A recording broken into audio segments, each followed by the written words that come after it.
Hi guys, આજે આપણે સિંગ ભજીયા તૈયાર કરીશું. અને સિંગ ભજીયા આમ તો દરેક વ્યક્તિ બનાવતી હોય છે, પણ સિંગ ભજીયા ઘણી વખત ભજીયા જેવા એટલે કે પકોડા જેવા બની જતા હોય છે, એકદમ સોફ્ટ રહી જતા હોય છે. આપણે ખાસ ટ્રિક્સથી તૈયાર કરીશું કે તમારા સિંગ ભજીયા બિલકુલ બજાર જેવા જ થશે. અને આપણે એક ખાસ ટ્રીક એમાં આપણે વાપરીશું જેથી કરી અને સિંગ ભજીયા બિલકુલ એક એક દાણો છૂટો છૂટો તૈયાર થશે.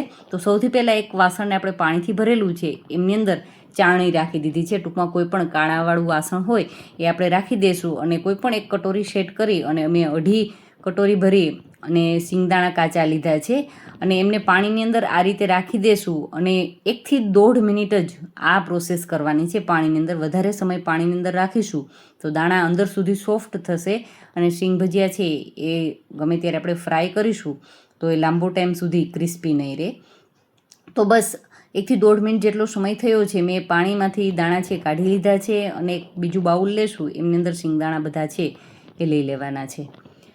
અને હવે આમની અંદર આપણે લોટ એડ કરવાનો છે. તો લોટ સીધો આપણે એમની અંદર નાખી નહીં દઈએ, કારણ કે ચણાનો લોટ એટલો ઝીણો હોય છે ને કે એમની અંદર ગાંઠા થઈ જતા હોય છે.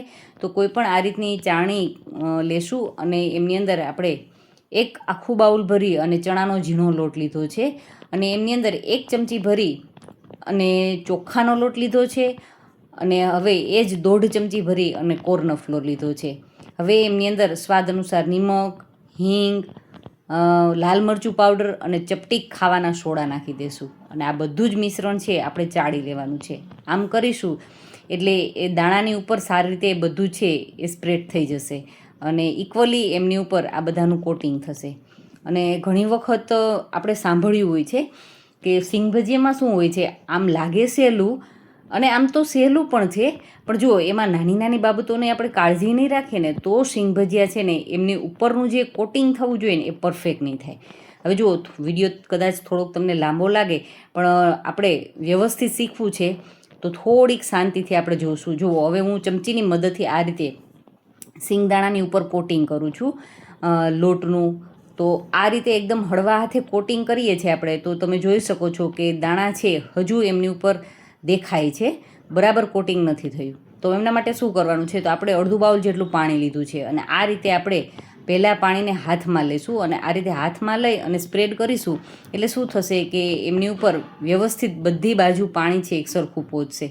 કારણ કે ચણાનો લોટ છે ને એમાં શું થાય, એમ પાણીની જરૂરિયાત ઝાઝી નથી રહેતી હોતી. અને જો આપણે સીધું જ પાણી નાખીશું ને તો ઘણી વખત દાણા છે ને એકદમ ચીપચીપા તૈયાર થઈ જતા હોય છે. આપણે એ રીતે નથી કરવાનું.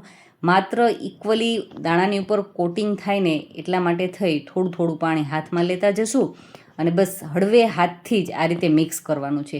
નીચેના ભાગે લોટ કોરો ન રહી જાય ને એમની પણ આપણે કાળજી રાખવાની છે. એટલે આપણે 1-2 ચમચી, 2-3 ચમચી એ રીતે હળવે હળવે પાણી નાખતા જશું અને એકદમ હળવા હાથથી તળિયા સુધી આપણે આ રીતે હાથ ફેરવતા જશું. અને બિલકુલ તમે જોશો ને કે થોડીવાર બાદ શું લાગે છે કે દાણા છે એકબીજાની સાથે ચોંટી જતા હોય છે, કારણ કે આપણે પાણી નાખીએ તો એ તો થવાનું છે. પણ આપણે એમને છૂટું પાડવા, એક એક દાણાને છૂટો પાડવા માટે થઈને શું કરીશું, તો આગળ તમે વિડીયોને વોચ કરજો કે એક આપણે સરસ મજાની ટ્રીકથી તૈયાર કરીશું. તો હજુ પ્રોપર દાણાની ઉપર કોટિંગ થયું નથી અને જો તમને એવું લાગે કદાચ દાણા તમારા વધારે પાણીમાં રહી જાય તો પણ એમને લોટની જરૂરિયાત લાગે તો તમે 2-4 ચમચી લોટ છે ચણાનો લોટ વધારે નાખી શકો છો. અને અત્યારે તમે જોઈ શકો છો કે દાણા એકદમ સરસ કોટિંગ થઈ ગયું છે. હવે એકબીજાની સાથે ચોંટી પણ ગયા છે. તો હવે શું કરીશું, તો 2 ચમચી જેટલો ચણાનો લોટ અને 2 ચમચી જેટલો મેં ચોખાનો લોટ લીધો છે. હવે એક આ રીતે ચાળણી પાછી લેશું અને બસ બંને લોટને એમની ઉપર આપણે હળવે હળવે સ્પ્રેડ કરી દઈશું. સ્પ્રેડ થઈ ગયા બાદ હવે તમે જોશો તો ધીમે ધીમે આપણે એકદમ હળવા હાથથી આ રીતે કરીશું ને એટલે શું થશે, જે ભેગો દાણો લાગતો હતો ને, એકબીજાની સાથે ચોંટી ગયેલો દાણો હતો ને, એ બિલકુલ આસાનીથી એક દાણો છૂટો છૂટો તૈયાર થઈ જશે. તમે જોઈ શકો છો કે હું બિલકુલ હળવા હાથથી કરું છું. કોઈ પણ દાણો તમને ભેગો લાગે તો બિલકુલ હળવો હાથ એમની ઉપર તમે અડાડશો ને એટલે સરસ મજાનો દાણો છે એક છૂટો થઈ જશે. ઘણી વખત આપણે તેલમાં શિંગદાણા આ રીતે આપણે તેલની અંદર એડ કરતા હોય ને ત્યારે દાણાને છૂટો કરવાની કોશિશ કરતા હોય છે. બિલકુલ નથી કરવાનું. આ ટ્રીક તમે એકવાર અપનાવજો, ખૂબ જ સરસ સિંગ ભજીયા છે એ તૈયાર થશે. હવે જુઓ, તેલ આપણે એકદમ સરસ ગરમ કરી લેવાનું છે. એકદમ તેલ ગરમ થઈ જાય ત્યારબાદ મીડિયમ ગેસની ફ્લેમ રાખીશું. લો રાખીશું તો બબલ્સ વધારે થશે અને તેલ પીશે. એટલે એકદમ લો પણ નથી રાખવાની, મીડિયમ ફ્લેમ કરીશું અને સાઈડ પરથી હું નાખું છું. તમે જોઈ શકો છો કે દાણા છે હું કિનારીએથી એડ કરું છું. વચ્ચેથી આપણે કરીશું તો ઘણી વખત છાંટા ઉડે અને આપણે દાજી જવાનો પણ શક્યતા રહે છે. અને હવે જુઓ, દાણા બધા નાખ્યા બાદ સીધું આપણે એમને હલાવવાનું નથી, જોવાનું છે. ધીમે ધીમે 1 થી 1.5 મિનિટ, અડધી મિનિટ જેટલો સમય થશે ને એટલે ધીમે ધીમે શું થશે કે દાણા છે ઉપર આવવા લાગશે. ઉપર આવવા લાગે ત્યારબાદ આપણે એમને કન્ટિન્યુ આ રીતે ચલાવવાનો છે, ઉપર નીચે એકદમ સરસ કરવાના છે. અને દાણાને આપણે 1 થી 1.5 મિનિટ માટે જ પકાવવાના છે, વધારે સમય એમને કરવાના નથી. જો વધારે સમય તેલમાં રહેશે ને તો શું થશે કે અંદરથી દાણા છે ને વધારે ફ્રાય થઈ જશે અને એમનો ટેસ્ટ છે કડવો આવશે. એટલે બસ વધીને 1.5 મિનિટ મીડિયમ ફ્લેમની ઉપર તમે કરશો, કન્ટિન્યુ ચલાવશો એટલે એકદમ સરસ. આપણે વચ્ચે એવું લાગે તો દાણો એક કાઢી અને ચેક કરી લેવાનો. પણ તમે એકાદી વખત કરશો ને એટલે તમને ખ્યાલ ઓટોમેટિક આવી જશે. અને તમને કોઈ દાણો ભેગો લાગે તો આ રીતે ચમચાની ધારથી તમે હળવે હળવે પ્રેસ કરશો એટલે દાણો એક એક સરસ છૂટો થઈ જશે. પણ આપણે જે ટ્રીકથી તૈયાર કર્યું છે ને એ રીતે કરશો ને એટલે કોઈ દાણાને તમારે છૂટો કરવાની પણ જરૂરિયાત નહીં રહે. કારણ કે ત્યારે જ જ્યારે આપણે એમનું કોટિંગ કરતા હોય ને ત્યારે સરસ એક એક દાણો છૂટો તૈયાર થઈ ગયો હોય છે. તો બસ તમે અત્યારે જોઈ શકો છો કે આપણા દાણાનો કલર છે, ઉપરનું કોટિંગ છે એ પણ હળવું હળવું એમનો કલર છે એ ચેન્જ થઈ ગયો છે. ધીમે ધીમે જોશો તો તેલમાં બબલ્સ છે શરૂઆતમાં જે થતા હતા એમનાથી બિલકુલ ઓછા બબલ્સ છે એ થવા લાગશે.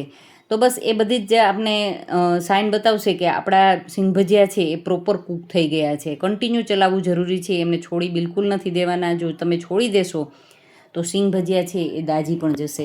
તો બસ આ રીતે કન્ટિન્યુ મેં 1.5 મિનિટ માટે કર્યા એટલે સરસ મજાના આપણા સિંગદાણા છે એ ફ્રાય થઈ ગયા છે. તો હવે આપણે તેલમાંથી કાઢી લેશું ને તો પણ હળવો એવો કલર છે એમનો ડાર્ક બહાર નીકળ્યા બાદ પણ થઈ જશે. તો બસ એકદમ બનાવવા આસાન છે, બસ ટ્રાય કરવાની જરૂર છે. નાની નાની બાબતોને આપણે ધ્યાનમાં રાખવાની છે, એ બધી બાબતોને ફોલો કરવાની છે. જો તમે એ બધી બાબતો ફોલો કરશો ને તો જ તમારા સિંગ ભજીયા છે એ બજાર જેવા જ તૈયાર થશે. તો બસ તમે એમનો અવાજ સાંભળી અને તમે ઓળખી જશો, કલર જોઈને પણ તમને ખ્યાલ આવી જશે કે ખૂબ જ સરસ એવા આપણા સિંગ ભજીયા છે એ ફ્રાય થઈ ચૂક્યા છે. તો બધા જ સિંગ ભજીયા છે આપણે ફ્રાય કરી લઈએ. અને ઘણી વખત હાથથી નાખવામાં તમને તકલીફ પડતી હોય ને, દાજી જવાની શક્યતા લાગતી હોય ને, તો આ રીતે તમે ચમચામાં લેશો ને સિંગ ભજીયાને અને બસ એમને એ રીતે જ નાખી દેશો તો પણ તમે ધગશો પણ નહીં, દાજશો પણ નહીં અને ખૂબ જ આસાનીથી આપણું કામ છે એ પણ થઈ જશે. તો છે ને બનાવવા એકદમ આસાન. અને આમની સાથે સાથે આપણે સરસ મજાનો ચટપટો મસાલો છે એ પણ આપણે તૈયાર કરવાનો છે. તો આગળ તમે વિડીયોને વોચ કરતા રહેજો. હવે આપણે બધા સિંગ ભજીયા છે આ જ મેથડથી ફ્રાય કરી લેશું. શરૂઆતમાં બિલકુલ નહીં અડીએ, અડધી મિનિટ માટે. અડધી મિનિટ બાદ જ્યારે તમને લાગે કે સિંગ ભજીયા ઉપર આવવા લાગ્યા છે ત્યારે જ આપણે સિંગ ભજીયામાં ચમચો ચલાવીશું. નહીંતર શું થશે કે જે ઉપરનું કોટિંગ છે એ અને દાણો છે ને એ છૂટો થઈ જતો હોય છે. ઘણી વખત આપણે એ પણ સાંભળ્યું હોય છે કે ઉપરનું કોટિંગ છે નીકળી જાય છે, દાણો દેખાવા લાગે છે. તો એ તમે સીધો ચમચો લગાડશો ને તો એ પ્રોબ્લેમ આવશે. તો બસ એ વાતની કાળજી રાખવાની છે. અડધી મિનિટ માટે બિલકુલ ન અડીએ અને બસ એ જ રીતે આપણે બધા સિંગ ભજીયા છે એ ફ્રાય કરી લીધા છે. અને હવે બધા સિંગ ભજીયા ફ્રાય થઈ, તમે એમનો અવાજ પણ સાંભળ્યો ને, ખૂબ જ કુરકુરા અને ક્રિસ્પી આપણા સિંગ ભજીયા તૈયાર થઈ ચૂક્યા છે.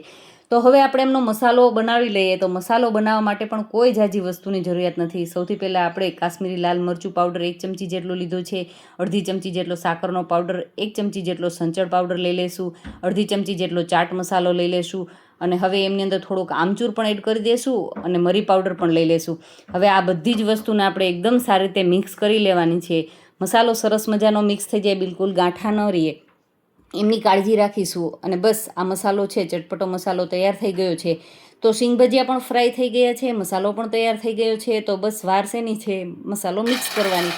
મસાલો મિક્સ કરો અને જ્યાં પણ વરસાદના ઝાપટા થયા છે, હળવો હળવો વરસાદ પડ્યો છે, એ લોકો પણ કમેન્ટ કરી અને આ સિંગ ભજીયા આ મેથડથી ટ્રાય કરી અને વરસતા વરસાદની અંદર આ સિંગ ભજીયા એન્જોય કરે. અને બસ તમને આ સિંગ ભજીયા જોઈને ખાવાની ઈચ્છા થઈ હોય તો યમ્મી લખી પણ શકે છે. અને બસ મસાલો ઉપરથી સ્પ્રેડ કરી દઈએ અને સરસ મજાનો હાથથી મિક્સ કરી ડબ્બો ભરો અને 15થી 20 દિવસ સુધી એન્જોય કરો. હું તો કહું છું 15થી 20 દિવસ સુધી, પણ મને નથી લાગતું કે આટલા ટેસ્ટી અને બિલકુલ બજાર જેવા સિંગ ભજીયા છે એ ડબ્બામાં પડ્યા હોય ને 15થી 20 દિવસ સુધી પડ્યા રહે. બનશે અને ચટ થઈ જશે એવા સરસ મજાના સિંગ ભજીયાનો વિડીયો તમને થોડોક પણ સારો લાગ્યો હોય ને મિત્રો, તો વિડીયોને લાઇક કરી અને ચેનલને હજુ સુધી સબસ્ક્રાઈબ કરવાની બાકી હોય તો ચેનલને ચોક્કસથી સબસ્ક્રાઈબ કરી લેજો, કારણ કે હું તમને હંમેશા કહું છું કે સબસ્ક્રાઈબ કરવું બિલકુલ જ ફ્રી છે. અને ખાસ નીચે આવતા બેલ આઇકનને પણ પ્રેસ કરી લેજો, જેથી કરી ડેલી અપલોડ થાય છે વિડીયો એની નોટિફિકેશન તમારા સુધી સૌથી પહેલાં પહોંચતી રહે. Thank you for watching this video.